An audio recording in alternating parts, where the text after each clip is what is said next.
પ્રદ્યુમન પાર્કે હું અને ભાઈબંધ રખડતા રખડતા પૂવી તો ગયા, પણ અહીંયા આવીને ખબર પડી કે આ તો સોમવારે બંધ હોય છે અને અમને ખબર પડી.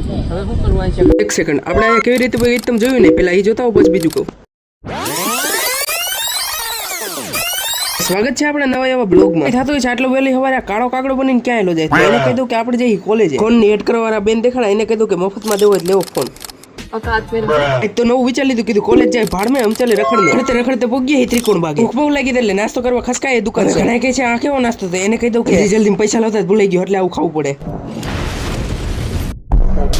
પછી તો ભાઈબંધ નો ફોન આવ્યો, હું તો બસ સ્ટેશન હતો ત્યાં પહોંચી ગયા. થઈ તો હજી પંખા ચાલુ કોઈને બંધ કરતા નહીં આવડતું હોય. હવે ઘણા કહે છે કે મફતના દાળ પકવાન ખાઈ લીધા. કયો મારે હું મેં તો દાળ પકવાન ખાઈ લીધી. પકડી લીધી અને બસમાં ગળદી જરાય નથી. આ સંગ તો હાલો દ્વારકા હો. શું કે કાકા હું હાલે ઘર ભેગું થાને ભાઈ. એવી જગ્યાએ પાર કરતા કરતા આપણે પહોંચી ફાઇનલી પ્રદ્યુમન પાર્ક. કેમેરામેન ને કીધું એક સેકન્ડ, આયા તો પ્રદ્યુમન પાર્ક જ બંધ છે.